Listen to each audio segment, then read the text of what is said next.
ole room le na YouTube channel du sakalo thir tu te chibai u voin hi June niriat kumsang ni le som ni pahni ani e van doi thak takin troi pui not lampanga chianna van doi na thengin bolero accident lau ma tun ma khan tichuan branch OMA secretary pudin te a tun hen kan be po me ka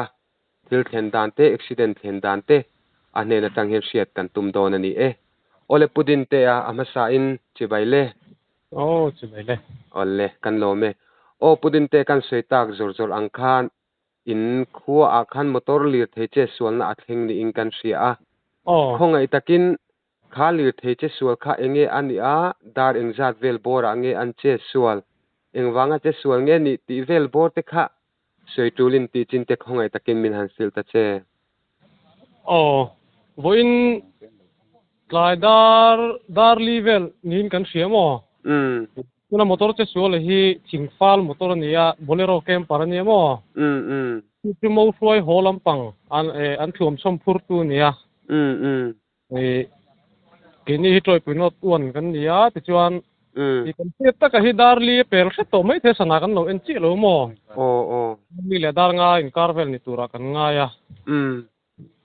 chu kan set dan deu ni ka a set chu kan se mareng kan kho chung deu tho ni mo kan khatilai an che sun lai takhan enge mun ming te neem mun ming nei san no tuk lawa hey tlang cheng nuayan ni mo painar kem hlui peng bula chi hinania chu painar kem chu tlang cheng kan ti ve ma yamo mu peng tak chu na ni ani chu a apoi le maya ti chuanin enge motora khan mi engzat nge chuang thi le dam liam chungchang te khongein report turan omem le motora hian mi pathum an chuang amo mei chia pahni pima engi le ti mingi tin kan semen ming pumi kan khachi lo mo a driver pu hmuna an ti ning ka rian an pathum chuan an chuang ni chu motora chuang ti chuanin engtinge pathum an chuanga accident khan thleng ta a enge boral ten omem enge andin mun lai khamina fil le ta che tundin hmuna chuanin thi an om lo mo kanin la chuk fel to a tuna hianin an pathum hian troi pi south PCC a dalun ni to a ngai thuam lu tuk chun ni lo dewin kan siamo na hi chuan ani chu ti chuanin enge PCC lampanga te han da lut ta a medical report tak kha chola chhuwa thei kan ring che lo chu ti rualin PCC ate khan in kalpui ti te po kha kan se dewa enge pon lam han mu thei atang te ani emotin kan medical lampang te pokhan claim te chu an sil to mai thei chewa an din mun hliam ate kha an vain hliam dam do ina om ngai vekin an om nge khatilai an din mun tlang pu te po kha an soi thei chin te omem le medical report hi kan la chi lo ke mani hi mo bang phoi me phoi tu te hian in kan vain dam do in hi kan pan pui ve ka mo chu atlai de ulek to wang an che chul hun hi bung ro poi mo de ula mu lo te om wang khan mi nol pui kan ni sia kan tia bran soi tu te kan le thale ta che chul na huna hian mo a che chul ate din mun ta ka hi chiang kuang lu tukin kan hrelowa kan riat thar bera kha chuanin PCC toi pi sau tai hianin x-ray na khol om lo wangin lung lei pan pui turin tiamo kan kalsan lai chuan forsei tan prevel me kani enge an lan danin ru tia khan tiang reng chi te an om mel deu tina ni mo an ru hi atiak mo kan tha chiang chi lowa pakhat bima eng hi adar ding lamina ti khopomo banin pakhat ti mingi zo ka hi aring hi ti che thiangam chi lo dewa han che deu phan na ti khop me ani po hi a om pakhat na ti khopomo a driver hi chun hiam na lu tu ka tur lowa chala tim chu ne ya ba su ke ni mu dana chun hiam dang em chu kan mu lo ti chuan in han mu dan kha kan in zo chin khan ni lo thei lo wanga in admit ngai em turang chi kha chu pani pima engi le a thian nu ni tura khan in ngai deu tina ni mo pima eng le pi mi kha chu en kol deu ngai tura chun kan han ngai ngo ta ke mani chun mo ti chuanin het lam hospital lam pangkha lungle lam han pan tu khan tu na chua pui an la ni lo deu ti nem ni so pui an la ni lo deu an pathum hian first aid an pe a an nu ber hi pi ming hi kan lo thua san lai khanin forsei an pe a hiam ten three me ka mo an ni chu ti chuanin nian pathum khan anan chuanga mo thuam phuran ni thu te po kha in soita a khatilaya khanin enge enge mo chung kwa lampang nge mo nei tu lampang te an yatin khatila in zom na lai te kha han sei mei thei te omem le khen tilai chung chang hi kho khat kan ni lo wang hen chiang kung teng kan thelo mo hi mo pa lam ngen nia mo nu lampang hi kan tha chiang che lo thuam phur ti kan thiat dan deuh tot ania an ni chu ti chuanin ni e soita kangin motor accident kha boleron accident ta pathum lai mai an chuanga mo thuam phur te ti khanin pe chi sia te dalu anan ngai rum du mania van duai thla ka poi hle maya ta khan enge accident an to chan ni om ang deuh kha driver tang te po khan in dong tem enge khalai vel kha soi thei te omem le chiang kung ta khen kan khat chi lo ke mani siat dana deuh hi chon engemaw kong sir han dai siol deuh ni mai tura kan ngai mo tan dan vel han en hian hiam lai tak po hi mi te hmutu hin lo om chi lo mo che sual pa ngai ve deuh kong sir han dai ni e tu nai thu sei lai tak kha chu an chiang che lawa ti chuanin mo puding te che sual na kha an thleng ta lir thei khan ko pangte suin emo side drain nala tel alut nge kong thang lampanga an che sual le kong thang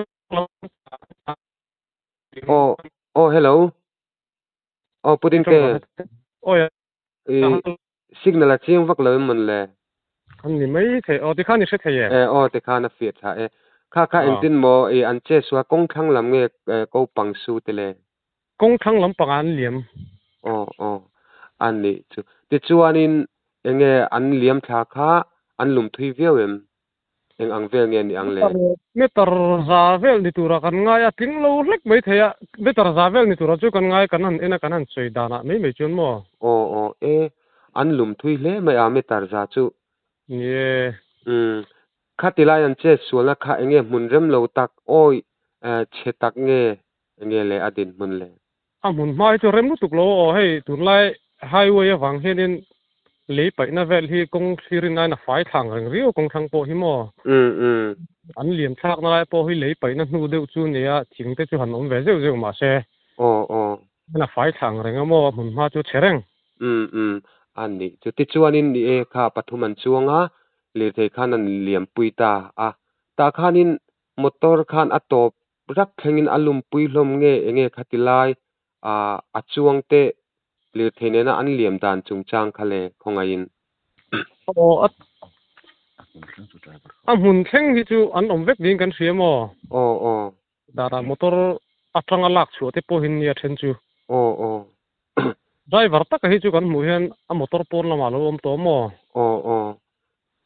khatila in juk mu khan nia chik lu tuka min han ngai lo samla enge biak theiten an lo om nge ni khuwa se mu mal mi loin an lo boi viu le a biak chun biak themo pi mingi bera hi anadeu bera ama hi aba hei tuna pima engi te po an din huna tharenga thelo le khating em khachun nom loin kan sia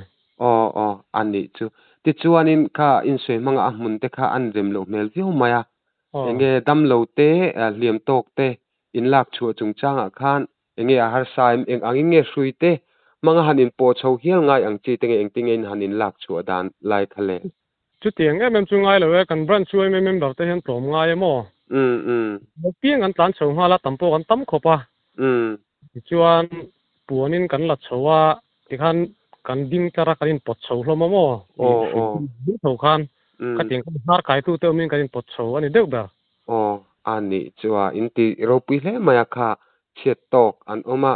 champui ngai te champuin monga jang hle mai ti an hriata ti chuanin kha danga vel bora accident an thleng ta ni a engtin nge kha lir thei che suala kha khotlangin in hriata dar engzat vel bora nge branch angkha champuina ronti lan ni le ke mani hi voin ni a hian mo kan sei ko lok du chu sero an tu nga insa champui ngai lo wangin branch chuai me hrui tu te a thei te natlang em ni lovin kan thok amo chu kan ban don hai lampang ni to a chu darli kha pel to chung kan hriamo phone call kan dong ta phone call kan don vela khan kan hna te kal sanin kan tan chho hal to pa branch a big taken office beer te an chu ta chuanin kan han then chho chuan pakhat hian lo la chho man chuak man tre pamo abak pahni hi lak chu man lan ni lo pakhat hian lo zon chho me ka chu kan han pui man ni chu ani chuwa kha in sia dang ba ka khotlang in monga jang hle maya ti chuan rang tak mai khan in che chua kan in fakom le in kan ria a mizo kan niang pon lom thu te po kan sei ve hrim ni sela ti chuan in engtin nge branch oi me ang khotlang ang te khan ru man na in nei deu chu kan ringa kha lir thei kha lu chu sak in tum nge in ti fel to zo nge khatilai bor kha sei tur omem le lati fel le lain ron ho na hi om chi lo deu mo hai me alak chu le apui ngai kong thong sanga he chung kan pui tu ra chu kan ngai a alak chu hu na te po he top chu kan pui tu ra chu kan ngai ole ani chu hei in boy hle ma tun accident na mun in la om box ya hun kala re ta view mai chu ti ru chon pani khat le khan zo le sam che kan duwa mem se thiam sam la khang mo bung ru te phuran ni a an dar nei noi mai don ti kha sia ta eng ting nge khang bung ru te kha branch oi me khan main la kan jing eng angin nge in han ti le an bung ru te he kan mu thei ang song song hi chu kan la khom bek to mo hian a bul in hnai bera kan da khoma ti hian an veng lampang motor te lo thleng te chuan an hon chho pui to ni tun din hmuna hian an ma ni khuwa kha tuna an ron thleng fel to a ani chuwa ole in tiro pui hle mai o ka soitak angin van doina tiang kha thlenga khotlang thloi tu branch oi me ob ten la bue me ma hun se takara income na kan ron deal chia hun thamin pe a hun han lak reilu tu khain thlun omin kan se dewa ti chuan ke mala matang chon zo tura moi tok chu kan zo de umaya enge khalai khanin han ngai poimo han talan nge om chi te a omem om chuang khongai han soila thil dang em sei tur he chu tam lo a alom em kan chiat to lai hian kan choi member te big takin an felan to mai em hrui tu te ai na mun te pon lo thleng ma sa ta kamo ta ang khan ke ni phone call te kan dona kan thlen chho hianin branch choi member he atam zo ka hen lo thleng chho to an lo bui pui to mo konga chuan lom thu te po ka han sei ni ta chela kan branch choi member te chunga thei to ha le chau po sei lun tu na hian choi lo deuh ve kan lan nia lak lo deuh wang khan choi lo in kan chho hloma dam doi thing tiang chuanin ka han sei lu ka so ka chu ban choi member te hna lom thu ka han sei a chu ti rol chuan dam lo te po no dam thui thena na du sakna kan na ni ole ani chu o kan sei tak angin tuna kan bia khi troi pui not one branch oi me secretary puding te a ani a voin lama tai lama khan motor accident aum la umaya tom ngai tak min an che chu ka tuna hian accident na munan la me kani a chulai kara chon puding te a income na hun thatak min siam sak the wangin e chunga thinlung takin room le na youtube channel in lom thu kan sei ni ole lo me ole